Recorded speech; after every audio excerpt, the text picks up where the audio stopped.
começar? Deus, obrigada, Senhor, por essa noite. Obrigada pela Tua presença em nós, pelo Teu Espírito aqui. Que possamos, Deus, entender que a Tua palavra traz luz, verdade, clareza, e que o Teu Espírito, Senhor, venha em nós, através dessa palavra que será compartilhada agora, trazer transformação para as nossas vidas. Trazer, Senhor, não apenas conforto, paz e descanso, mas também, se tiver que dividir algo em nós, tiver que ferir algo em nós para que seja sarado, que assim seja, Senhor. Nos abrimos, Senhor, nessa hora para que o Teu Espírito faça em nós o Teu querer. E que não seja, Senhor, aqui uma pregação apenas dita de alguém dizendo palavras, mas que seja algo do Teu coração para o nosso coração, que eu seja apenas um instrumento nas Tuas mãos nessa noite. Que apesar de mim, Senhor, o Senhor venha falar às vidas, que o Senhor venha transformar e trazer a Tua presença. Em nome de Jesus, Deus, não leve em consideração os nossos erros, não leve em consideração, Senhor, aquilo que nós fazemos de mal, mas que haja, Senhor, nessa noite, temor diante do Teu trono, diante da Tua palavra, que é fiel e verdadeira. Em nome de Jesus. Amém.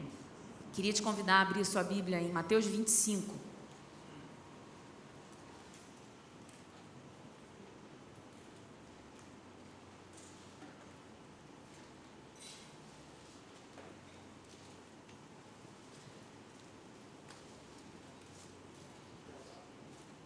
Mateus 25, uma parábola, é uma parábola sobre o final dos tempos. Diz assim: portanto, o reino dos céus será semelhante a 10 virgens que pegaram suas candeias e saíram para encontrar-se com o noivo. 5 delas eram sábias, mas outras 5 eram inconsequentes ou imprudentes. As que eram inconsequentes, ao pegarem suas candeias, não levaram óleo de reserva consigo.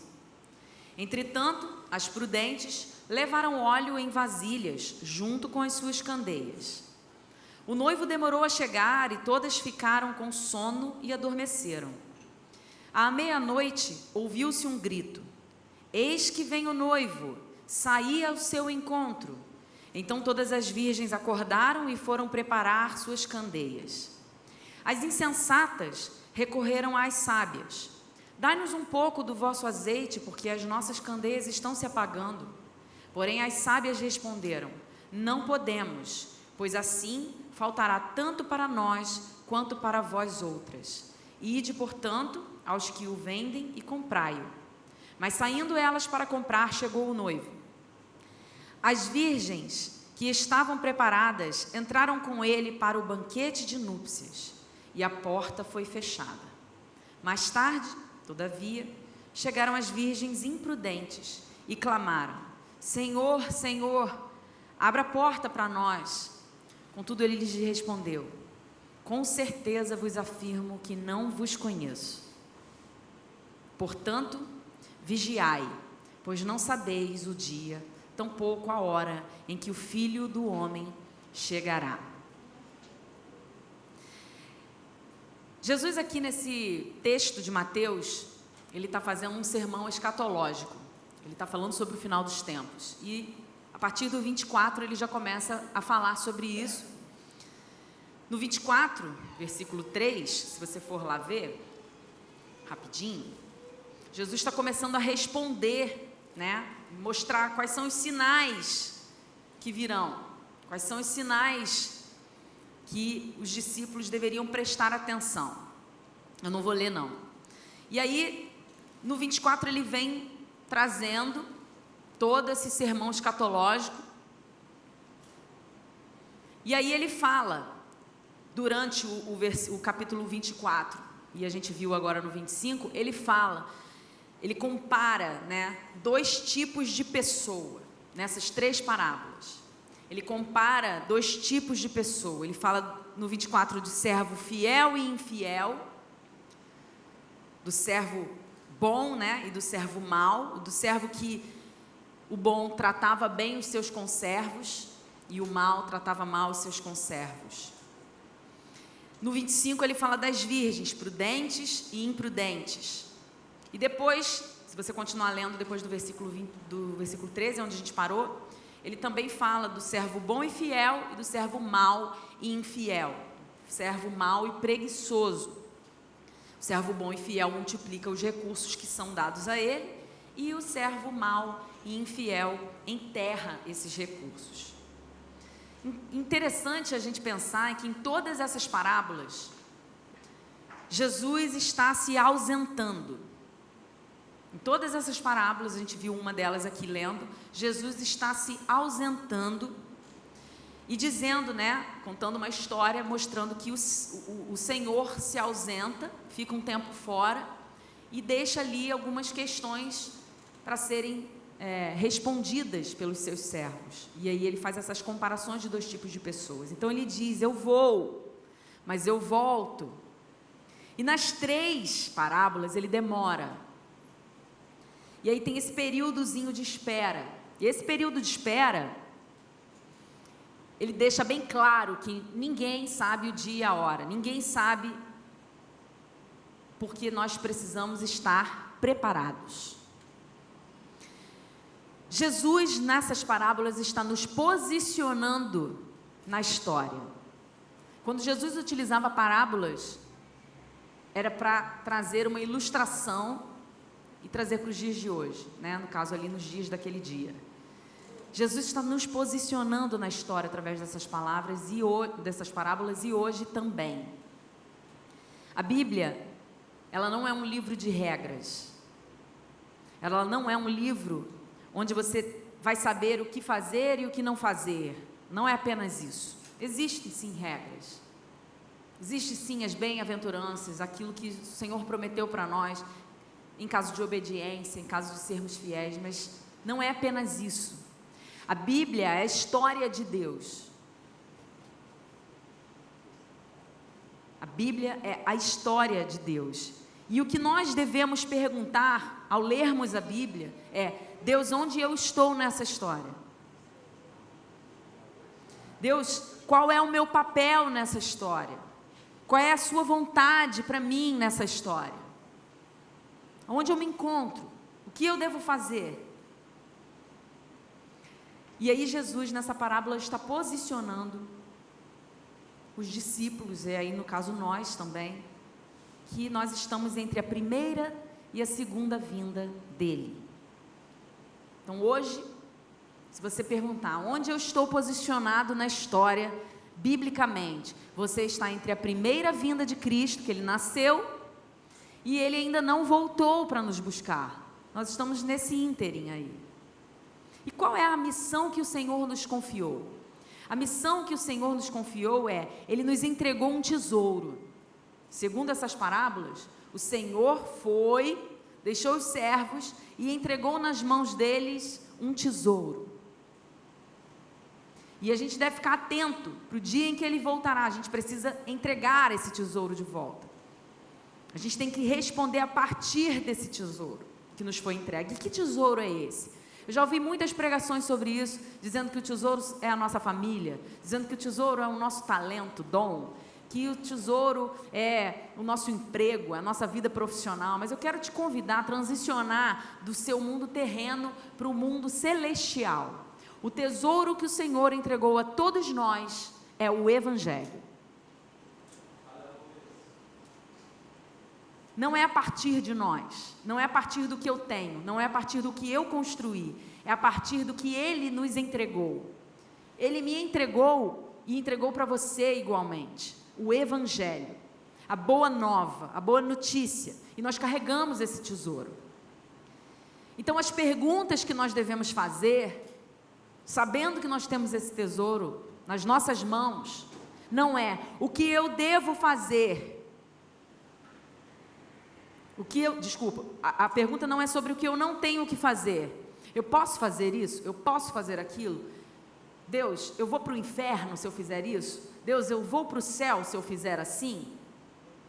A pergunta que nós devemos fazer deve ser de: o que eu preciso fazer para ser achado fiel diante do Senhor? A gente tem que, de novo, sair dessa pergunta, desse lugar de perguntas de como não ir para o inferno.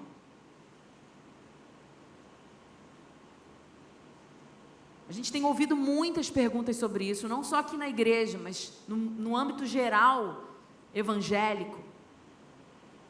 Tem até alguns pastores utilizando isso como uma brincadeira para responder perguntas tão... eu não sei classificar.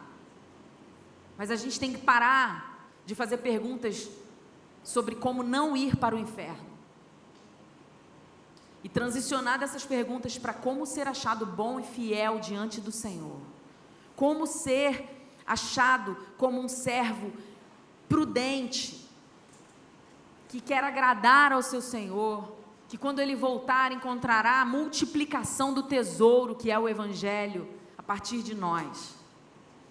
O servo mau e preguiçoso chega para Jesus, na parábola do talento. Deus deu a um 5 talentos, a outro 2 talentos e a outro 1 talento. E foi embora. Quando ele volta, o que tinha ganhado 5 entregou 10, o que tinha ganhado 2 entregou 4, e o que tinha ganhado 1 entregou 1, devolveu o mesmo talento. E ele se gaba diante do Senhor, dizendo: Senhor, aqui está o talento que você me entregou. E Jesus diz para ele: quem disse que era sobre não perder? Você disse: eu não perdi, está aqui, ó, eu enterrei, porque eu não sabia, né, que dia que você vinha, eu não sabia quem ia colher na minha terra, quem ia plantar e colher, então eu enterrei num lugar muito discreto, secreto, e aqui está. E Jesus vira para ele e diz: quem disse que era sobre não perder o que eu te dei? Quem disse que era sobre não fazer alguma coisa?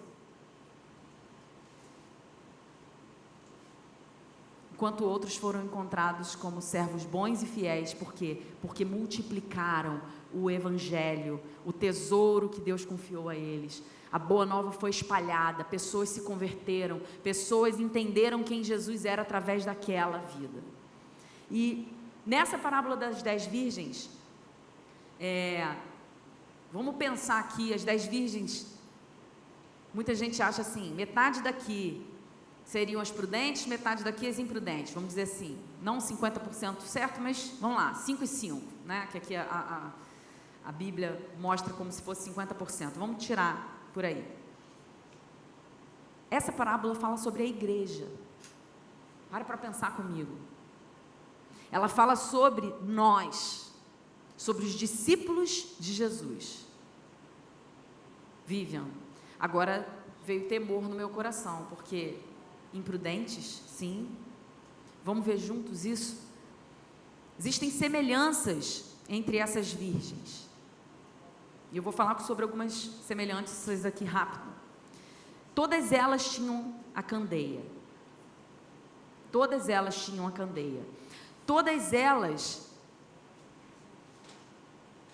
foram chamadas pelo noivo, foram convidadas para o casamento. Todas elas ouviram e conheciam o noivo. Todas foram escolhidas por ele. Ele disse: eu quero vocês 10 na festa de bodas do Cordeiro.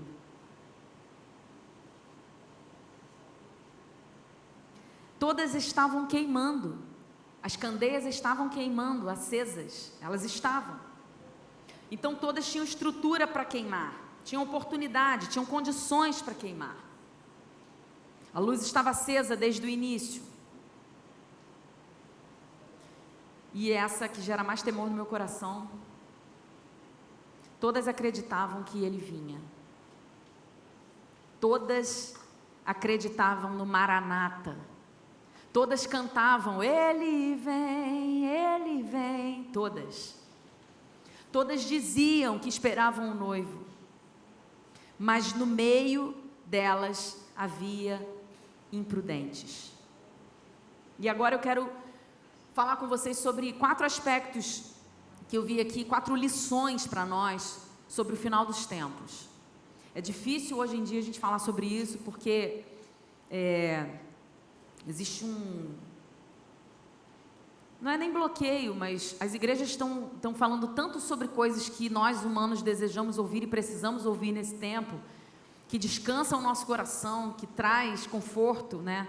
Que você falar sobre a vinda de Cristo traz exortação, traz alerta, traz incômodo, porque nós precisamos abandonar coisas para que a gente fique preparado para esse dia. Mas é necessário que a gente acenda, né? A Bíblia diz: não extingais o Espírito. Nós precisamos que ele queime, continue queimando. E esse tipo de palavra, eu não sei para você, mas para mim sempre acende algo e sempre faz a chama que poderia estar se apagando, acender novamente. O primeiro aspecto que eu quero ver com vocês está no versículo 4 do capítulo 25 ainda. Se você puder abrir comigo, e você que está anotando aí, faz muito bem. Capítulo 25, que a gente leu, vamos no versículo 4, primeiro aspecto. Entretanto, as prudentes levaram óleo em vasilhas junto com suas candeias. Então, primeiro aspecto, elas levaram óleo além das lamparinas, além das candeias. Elas acumularam óleo. Não é sobre intensidade daquela chama, mas é sobre a constante intensidade da chama.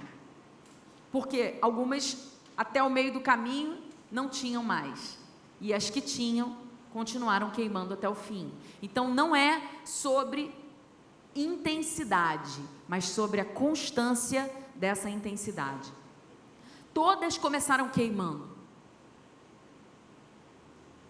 Mas a pergunta aqui é: quem vai terminar queimando?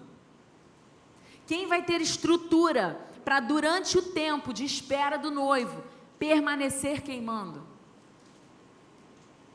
Pergunta é: você vai ter condições de percorrer todo esse caminho e esse tempo à espera do noivo com combustível?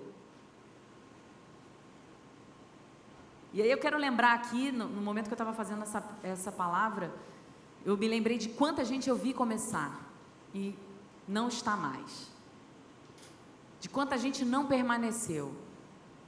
De quanta gente deixou o Espírito, extinguiu o Espírito, né? Ele se apaga.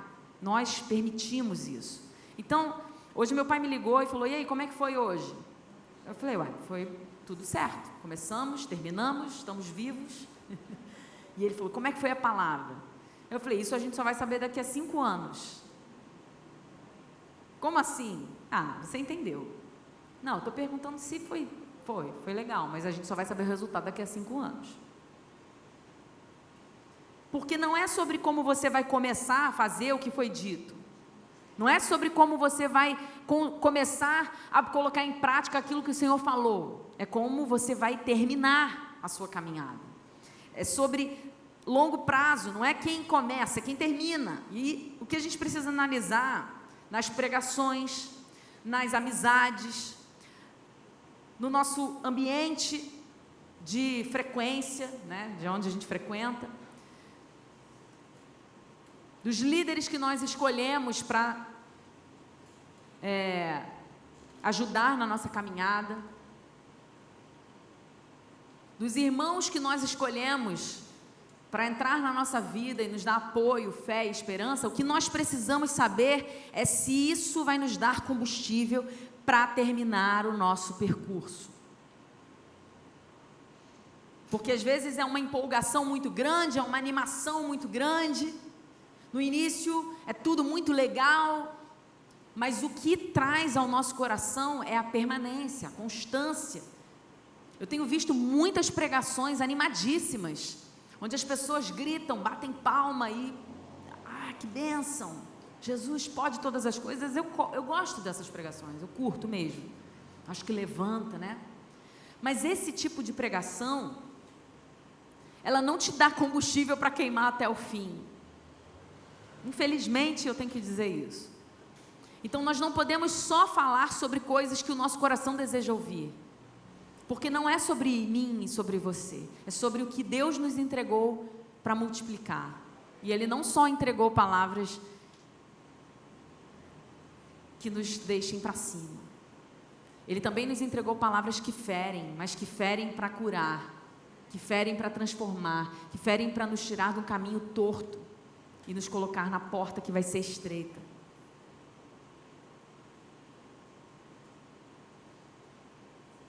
E aí uma coisa que Deus trouxe ao meu coração e eu fiquei muito constrangida.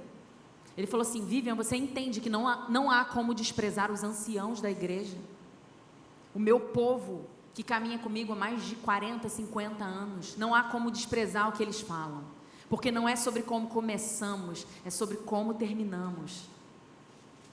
Então, jovem, adolescente, você que está aqui, nós estamos vivendo um momento onde a gente está trazendo muito vigor para esse grupo. Me perdoem, mas eu não sei se você é bom o suficiente, porque não é sobre como você vai começar, é como você vai terminar. É se você consegue terminar, é se você vai ter combustível para chegar até o final, é se a sua vida vai ser exemplo, é se você vai trazer pessoas com você até o fim da sua caminhada. E eu não estou dizendo aqui com desmerecimento, mas que você tenha isso no seu coração e não seja hoje uma pessoa como eu, que olho para trás, não seja essa pessoa que começou, mas não terminou. E eu olhei e vi quanta gente começou e não terminou. E hoje eu tenho tristeza de olhar para essas pessoas que ouviram a mesma palavra que eu, que tiveram os mesmos líderes que eu, que tiveram pais assim como os meus, mas que não quiseram permanecer, que não quiseram queimar até o fim. Por quê? Porque não acumularam óleo. Então, se tem alguém aqui hoje com 40, 50 anos de caminhada, 30 anos de caminhada com o Senhor, a gente tem que sentar com essas pessoas e ouvir. Elas têm algo a nos dizer. Esses eventos programados, eu gosto, tá? Jejum da igreja toda, eu gosto muito de participar disso. Acho importante para a gente, como corpo, no mesmo objetivo, no mesmo propósito. Mas não é você jejuar uma vez. Eu já jejuei, uma vez eu jejuei quando eu tinha 18 anos, aí quantos anos você tem? 68. Não é sobre isso. Mas a constância com que você jejua. Não é você ter tido uma experiência com Deus na sua adolescência e nunca mais, e você conta essa mesma experiência há anos. Não é sobre uma coisa que Deus fez na sua vida, mas é você constantemente tem novidades para contar, testemunhos vivos, porque não é sobre como você começou, é como você termina. É todos os dias trazendo essa constância sobre nós. Segundo aspecto, versículo 8, diz assim: as insensatas recorreram às sábias. Dai-nos um pouco do vosso azeite, porque as nossas candeias estão se apagando. Segundo aspecto, não adianta andar com pessoas cheias de óleo, porque o óleo é individual. É o que você vai fazer com aquilo que o Senhor te entregou. O óleo não se empresta. O óleo não se empresta. O que nós podemos fazer aqui é te dar estrutura para queimar. Eu posso te indicar um livro, eu posso te indicar um pregador, eu posso trazer essa estrutura de igreja e falar, pregar. Eu posso fazer reuniões, células, escola bíblica. Isso tudo são candeias, são estruturas para que você queime. Mas o óleo é o que você acumula, é o que você faz a partir dessa estrutura. Como você cuida do óleo a partir dessa estrutura? Porque para queimar, você não pode queimar por alguém. Alguém não pode queimar por você. Ninguém pode vencer o pecado que eu luto contra.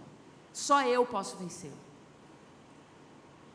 Ninguém pode ser curado de algo que eu preciso de cura, por mim. Ninguém pode acumular óleo por mim, porque se alguém acumular óleo por mim, vai ficar sem óleo para ele. A candeia é a estrutura. Então, quando eu ouço alguém dizer assim, porque eu sou filho de pastor, eu também sou. Sim, essa é a candeia que Deus te deu. Você tem uma estrutura a partir disso para queimar o seu óleo. É porque eu fiz o curso de tal teologia e pós-graduação em Jesus, coisas de Cristo, cristologia, não sei. Isso é a estrutura que Deus te deu para queimar, é a sua candeia. Ah, porque eu tenho uma igreja com mais de 3.000 membros, essa é a sua candeia. Ah, porque eu sou da igreja do pastor fulano de tal, essa é a sua candeia. Isso não é óleo. O óleo é o que nós fazemos a partir da estrutura. Então, quando nós vemos na Bíblia Deus dizendo, Jesus mostrando que nós vamos ser cobrados à medida do que nós temos, é isso. Se eu tenho uma estrutura para queimar e acumular óleo e eu não acumulo, eu vou ser cobrado por isso.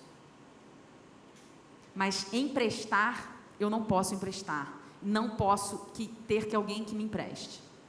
É individual. Aí no versículo 8 para 9, né, a gente lê aí, continuando. Porém as sábias respondem: não podemos, pois assim faltará tanto para nós quanto para vós outros. Ide, portanto, aos que vendem e comprai-o. Deixa eu te dizer uma coisa. O seu óleo é o que você faz no secreto.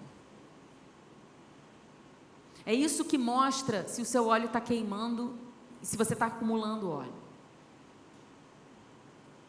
As virgens eram 10 que exteriormente, eu falei aqui para vocês, a gente consegue ver várias coisas. Se você olhar aqui para o lado, você não consegue saber quem é um crente fiel e infiel. Porque externamente temos várias coisas que parecemos ser fiéis. Aos nossos olhos as coisas parecem ser ok. Mas o que eu faço no secreto, quem eu sou diante dos olhos do Senhor apenas, isso é o meu combustível. Isso é o óleo que eu acumulo ou que eu não acumulo. E aqui a gente vê que elas recorreram às sábias e disseram: dai-nos um pouco do vosso azeite, porque eu estou sem, eu não acumulei, e vai acabar. E as prudentes viram e disseram para elas: não podemos dividir com vocês. Por quê? Porque eu vou ficar sem e você vai ficar sem. Nós não vamos poder dividir isso daqui. O noivo vai chegar e não vai ter nem para mim nem para você. A palavra-chave do acúmulo do combustível é não. A palavra-chave para que a gente acumule óleo na nossa candeia, diante da estrutura que nós recebemos para queimar, é não. Mas ela vai ficar chateada se eu não dividir o óleo. Não. Porque vai faltar para mim, vai faltar para você, e ninguém vai estar pronto para o noivo. Não. Você sabe que o inimigo, ele tem deixado a gente distraído, muito distraído, com uma série de coisas, e eu acho que as distrações para mim podem ser diferentes das distrações para você, mas tem distração para todo mundo. Tem distração para criança, para adolescente, jovens, velhos, quem tem filho, quem não tem para todo mundo.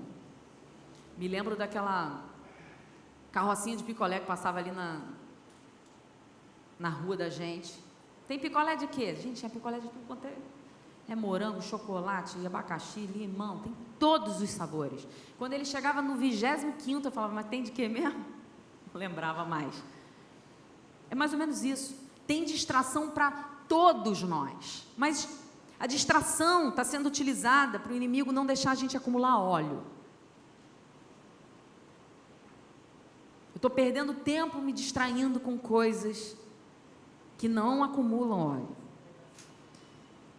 A Dalila, ela não era o inimigo, ela era a distração para destruir o escolhido de Deus. Dalila não é apenas uma mulher, ela é uma distração para todos nós que somos escolhidos e temos promessas de Deus, e às vezes a gente se distrai com algo inútil mesmo.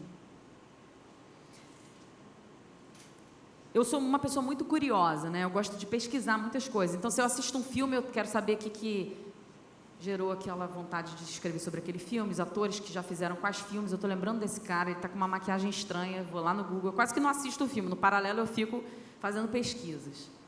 E no momento que eu estava preparando essa mensagem, Deus me lembrou disso. Vivian, eu não quero você sendo especialista do inútil. Quero que você pesquise, com essa curiosidade que eu te dei, coisas que sejam eternas.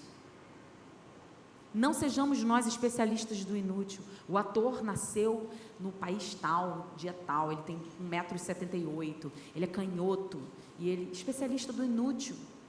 Porque isso tudo é palha, isso tudo vai queimar diante do nosso Deus no dia final.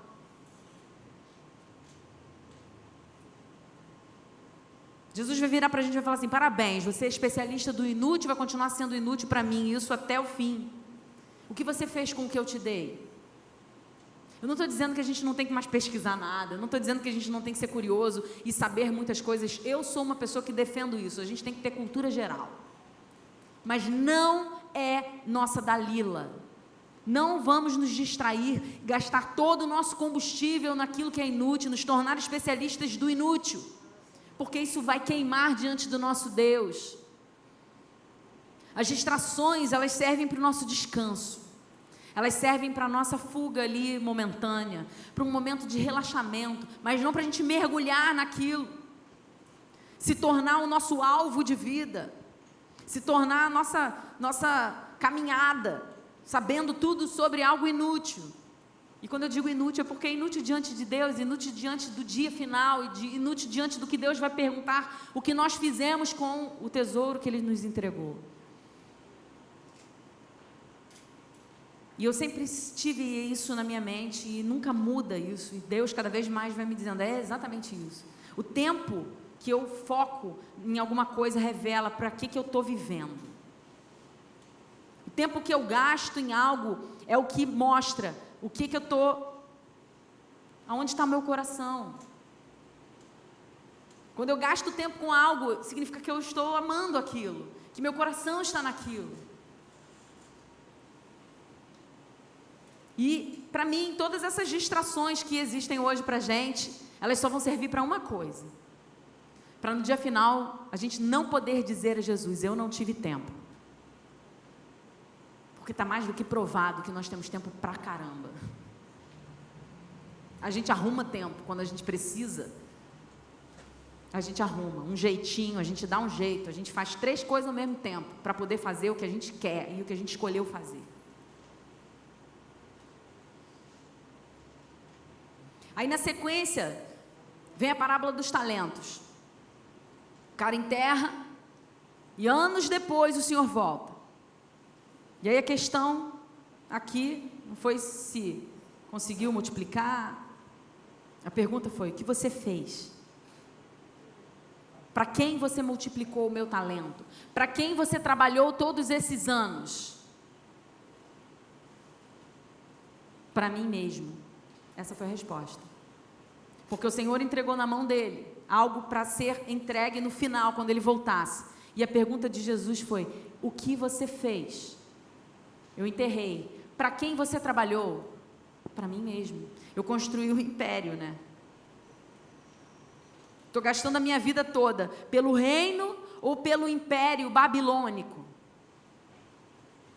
Eu sou Babel ou eu sou Sião? Porque não tem campo neutro nessa escolha. Me desculpe te frustrar. Não existe campo neutro. Ou eu sou Babilônia ou eu sou Sião.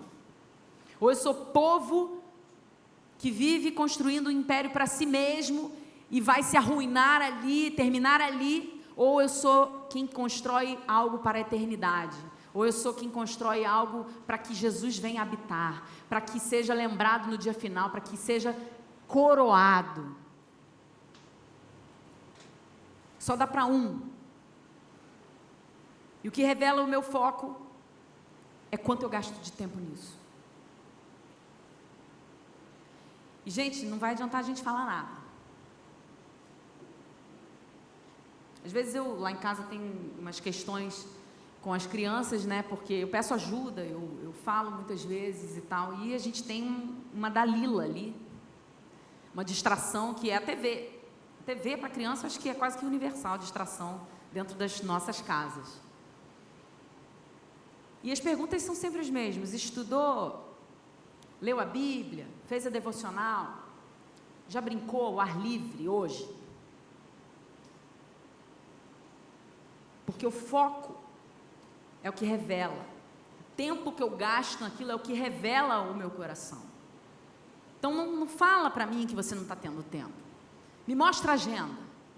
Me mostra a agenda. Vamos falar de agenda. Me mostra a sua agenda. E eu vou te dizer onde está o seu foco. Eu mesma fiz um exercício desses. E pensei, Dalila, muitas distrações. E o foco estava todo em Dalilas. E isso revela o nosso coração, isso vai respondendo muitas questões sobre o nosso combustível, sobre o nosso óleo, sobre a nossa queima. Tem um exemplo que eu gosto de dar. Eu já dei esse exemplo aqui na escola em algumas outras situações, mas eu achei que ele encaixa bem aqui também. Teve uma competição na escola quando eu era criança, que as famílias que trouxessem mais alimentos não perecíveis ganhariam era tipo uma televisãozinha rádio, preta e branca, uma telinha pequenininha. E eu falei, eu vou ganhar.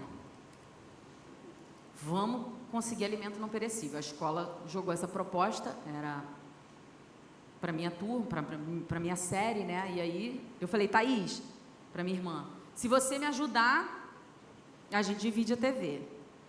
Se você não me ajudar, a televisão é minha. Tá bom. E aí, primeiro dia, eu morava num prédio que eram 19 andares, 2 blocos, 6 apartamentos por andar. Então, faz a conta aí, era bastante apartamento. E eu fiz uma agenda assim, eu falei, se eu percorrer um andar por noite, batendo na campainha, eu consigo alguns alimentos. Se alguém me der um, pelo menos, eu fui fazendo. Só que assim, a gente varreu o prédio, quer dizer, eu varri o prédio, minha irmã ficou assistindo Carrossel. E toda noite a gente acabava de jantar, falava, vamos lá para recolher os alimentos? E ela falava assim, não vou não, amanhã eu vou. E ficava assistindo Carrossel.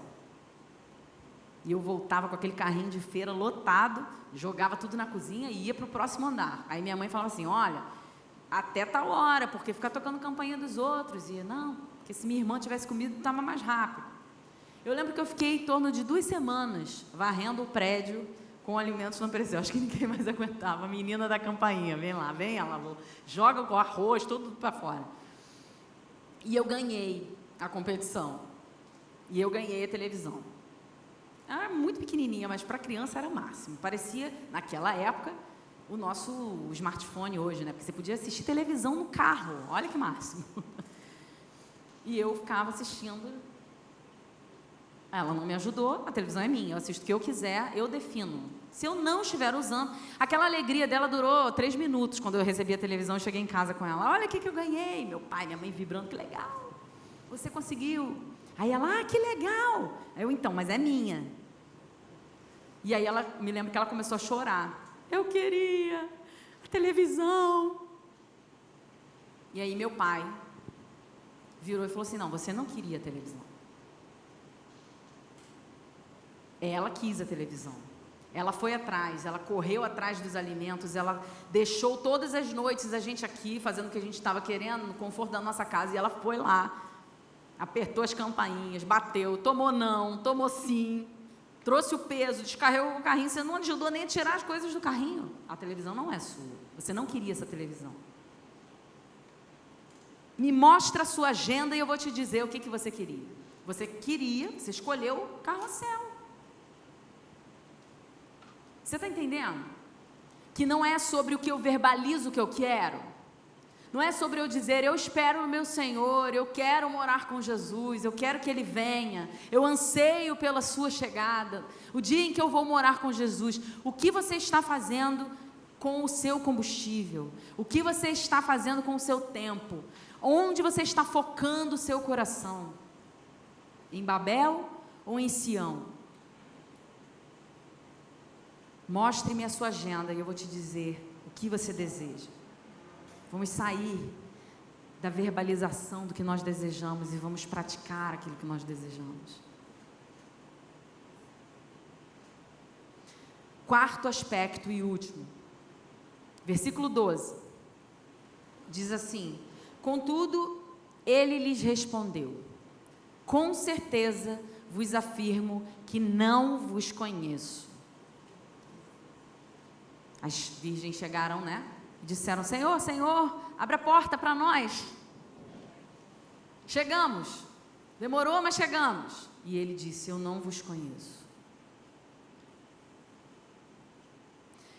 Não é sobre eu ter informações sobre Cristo, eu saber Bíblia, eu saber onde Jesus nasceu, quem foi o pai, a mãe de Jesus, o primo de Jesus, as histórias todas dos heróis da fé. Não é sobre isso. Não é sobre os cursos que eu faço. Tem muitos experts hoje em Jesus que não vão entrar. Verdade. Infelizmente, mas não é sobre eu ter conhecimento sobre Jesus, mas é sobre eu conhecê-lo na intimidade, sobre eu ter andado com Deus. Enoque não foi expert, ele não sabia, ele não foi tratado por Deus como o expert nas leis. Ele foi tido como o homem que andou com Deus. Noé, não era porque ele sabia o texto tal, na linguagem original, era porque ele andou com Deus. E essa expressão, andar com Deus, para mim, ela gera um movimento de Deus não está parado, né? Deus está em movimento. E se eu parar, eu já estou fora. Se eu parar, eu já não estou mais com Deus. Eu já estou andando atrasado com Deus. Então, o andar com Deus mostra que Deus está numa missão. E se eu não estou discipulando, evangelizando, curando e libertando, trabalhando para Jesus na igreja local, fazendo as boas novas serem percorridas por toda a terra, eu estou parado, porque Deus quer que eu faça isso. Deus está andando sobre isso. Então, o desafio para nós é saber o que Deus está fazendo em Piratininga. Senhor, o que você está fazendo em Piratininga? E colar com Ele. Qual é o seu propósito para a região oceânica hoje? E colar com Ele. Qual é o seu propósito para Niterói, Rio de Janeiro, Brasil? E colar com Deus. Porque Deus está numa missão, Ele não está parado. E se eu não estou fazendo todas essas coisas, e estou focada nos meus objetivos, nos meus impérios, em erguer algo para colocar o meu nome, eu escolhi Babilônia, eu não escolhi Sião, porque o meu foco, o meu combustível para ser acumulado, ele precisa estar andando com Deus. Agora, é muito interessante a gente parar para pensar numa coisa. Quando eu descrevo, por exemplo, eu vou descrever uma caneca. Vocês já brincaram daquele jogo que você bota a palavra aqui e aí a pessoa começa a descrever o que é e você tem que tentar adivinhar? É muito interessante brincar disso, porque você sempre faz com comparações. Ó, é circular. Então você sabe o que é circular. É transparente. É um recipiente. É tudo por comparação. Você já viu? Circular, aí você sabe o que é circular, porque você aprendeu o que é circular. Transparente, você sabe, porque então você vai comparando as coisas e vai trazendo o que significa aquilo. Então, o ser humano, ele aprendeu a definir coisas por comparação. Eu comparo, então eu defino o que é bom, o que é mal. Eu comparo, então eu defino se eu preciso ou se eu não preciso. E assim nós vamos caminhando, é normal. Agora, Jesus, para eu conhecer Jesus, não dá para ser por comparação. Quer ver um exemplo? Os discípulos estavam com Jesus, andando, e aí Jesus falou: e aí? Quem as pessoas estão dizendo que eu sou? E os discípulos falam: estão dizendo que você é Jeremias, que você é Elias, que você é João Batista. O que estava querendo dizer essa resposta? Olha, estão dizendo que você é como Jeremias, que é um profeta. Eles estão dizendo que você é como Elias, que faz muitos milagres. Eles estão dizendo que você é como João Batista, né? Reino, arrependimento, reino de Deus. E aí Jesus vira para eles e fala: mas vocês dizem que eu sou quem? Então Pedro responde: tu és o Cristo, Filho do Deus vivo. E ele falou: não foi ninguém, nenhuma teoria, nenhum livro, nenhuma comparação que te revelou isso, Pedro. Foi o Espírito de Deus. Sabe o que Pedro falou ali naquela hora? Jesus, tu és incomparável. Não existe categoria de comparação para você. Você é único e exclusivo na sua categoria. Você é filho do Deus vivo. Nada é comparável. Você é um ser que os anjos dizem: santo, santo, santo. Separado, separado, separado. Incomparável, único e exclusivo em sua categoria. Então, você entende que não dá para você conhecer Jesus por comparação a nada? Porque você leu algo, então parece com Jesus, então eu vou conhecer Jesus pelo que eu vi ali? Não. Jesus, você só conhece por ser discípulo, revelação do Espírito, queimando com fogo. Esse te revela quem Jesus é.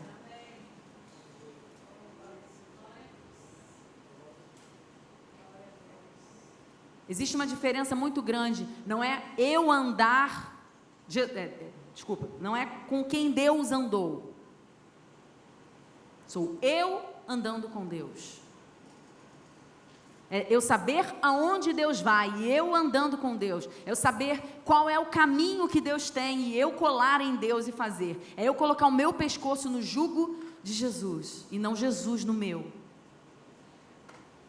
É eu não abrir a minha agenda e dizer, abençoa. É eu olhar para a minha agenda e dizer, é isso? Cancelo, permaneço, continuo, paro, encerro, abro. E eu ando com Deus. Eu faço o que Deus deseja para mim. Por quê? Porque o nosso caminho é tortuoso. Mas o caminho de Deus é perfeito. Então, quando eu transiciono para o caminho de Deus, o meu combustível é acumulado, eu entendo quem Jesus é, eu queimo, eu espero, eu ardo para que esse dia chegue e eu foco todas as minhas forças nesse dia. Queria que você ficasse de pé.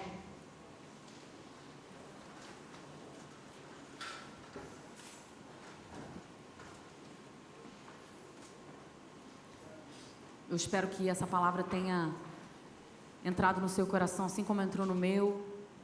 Em nenhum momento aqui eu quero fazer com que você se sinta por mim constrangido, porque eu me constrangi tanto quanto você, caso seja esse o lugar que você está nessa noite.